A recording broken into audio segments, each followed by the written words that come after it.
During the early days at John Gotti's Burger Hunt and Fish Club, the FBI had several sources feeding them information. I've previously mentioned one of them as being Willie Boy Johnson. Today I'll be speaking about another source named James Cardinali, who everyone called Jamesy.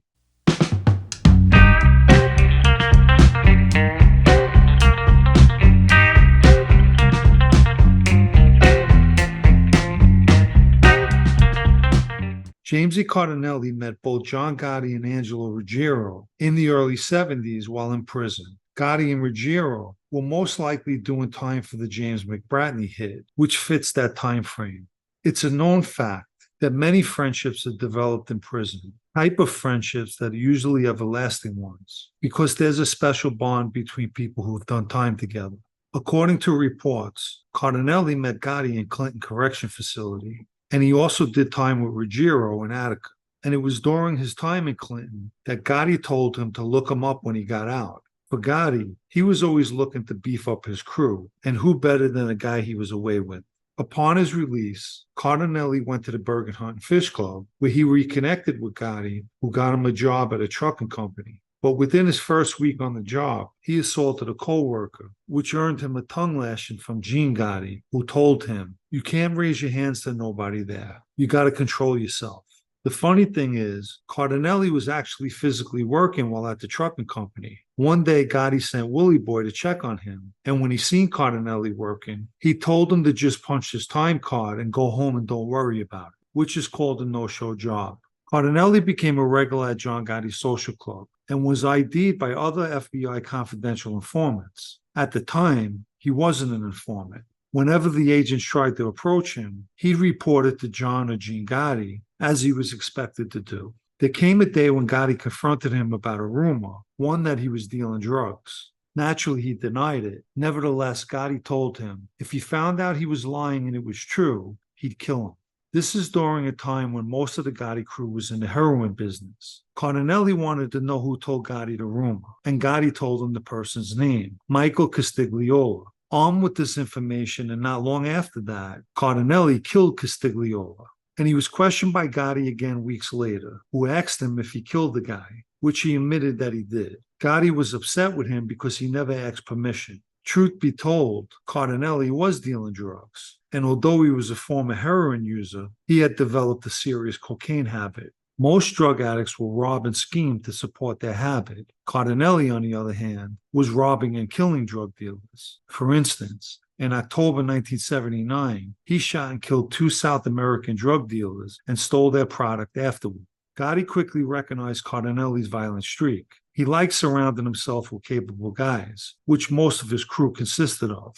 Willie Boy, on Gotti's orders, sent Cardinali to take care of a guy who was running numbers without permission. He instructed him to give the guy a good beating, but not to kill him. Cardinali and a friend went to a Staten Island supermarket that the target owned. However, their first attempt failed because the target noticed Cardinali's friend had a pistol under his shirt. This spooked the guy who wouldn't leave his store. Nonetheless, they caught him the next day. Willie Boy commended him on doing a good job, but told him he got a little carried away with the beating he gave the guy. Cardinali eventually got arrested for the Castigliola murder and was sentenced to 10 years. There's no record of Willie Boy giving him up for that murder, but the probability points in that direction. Remember, at the time, Cardinali wasn't an informant, but Willie Boy was. He came to the decision that he didn't want to sit in prison for 10 years and reached out to the government and offered to cooperate. He signed the contract on June 28, 1984, in which he agreed to testify before a grand jury. In addition, he signed a similar agreement on July 10, 1984, with the Brooklyn District Attorney's Office, stating he would continue to truthfully disclose all information and testify about matters state and federal law enforcement inquired of him. The FBI debriefed Cardinali for hundreds of hours, and he supplied detailed description of crimes committed by the Gotti crew. He even helped identify members by their nicknames, such as John Giordano, who he explained was referred to as Jackie the Actor. When one agent asked why he was called that, Cardinali explained, because he's so good-looking he could be an actor.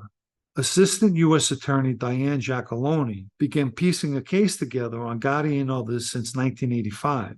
In March of 1987, she presented her case in Brooklyn Federal Court. She had a lineup of less than reputable witnesses that included Cardinali. She attempted to smooth things over with the jury by telling them that most of her witnesses were horrible people. Initially, Cardinali had a fallout with Giacalone. He even made a call from the detention center to defense lawyers speaking negative about Giacalone and telling them that she lied and took advantage of him. But ultimately, he did testify as a federal witness in exchange for a 5 to 10 year sentence for 5 murders, one of which took place in Florida, a death penalty state. At one point during the trial, Gotti pointed at Cardinali and shouted, "She's trying to protect that murderer." She, obviously being Giacalone.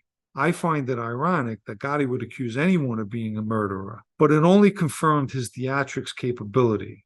Cardinali told the jury how Gotti told him the rules for being in his crew. No use of drugs, no selling drugs, and if I ever catch anybody in my crew, I'm going to kill them. I'm not going to let anyone embarrass me, and I'm going to make an example out of the first one I catch. Most likely, Gotti didn't want any penny ante drug dealings to bring any heat because his crew was dealing in millions of dollars in heroin.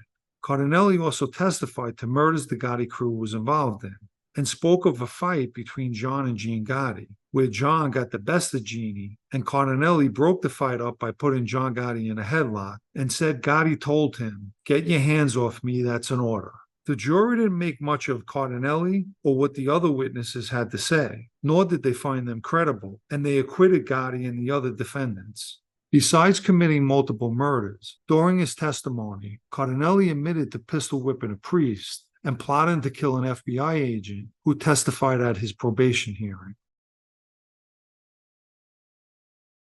Let me take a second or two to mention the super thanks icon found underneath this video for anyone who wants to show appreciation for this channel and the videos which I create. And thank you.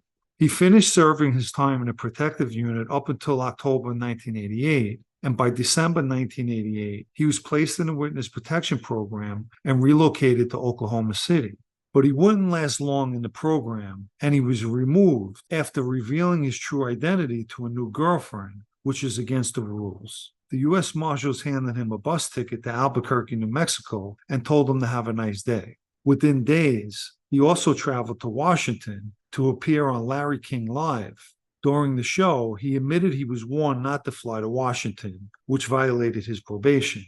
On January 6, 1990, Cardinali picketed outside the Albuquerque Federal Courthouse, wearing a sign that read, "Mob Star Witness" with a bullseye in the front, and "Marked to Die" by the Justice Department on the back. He said the program failed to give him adequate identity, which might force his return to crime, including robbing and killing. He would be forced to revert to a life of crime. If I'm killed on the streets of Albuquerque, and if they have me in a pool of blood, that's what I deserve for trusting the government. He also threatened to disclose the secret identities of 20 witness protection participants. 24 hours later, he was arrested. According to reports, the marshals claim he was arrested for a probation violation. However, James Cardinali has never been seen or heard from again. The question remains, was he allowed re-entry into the witness protection program, or did the government put him to sleep?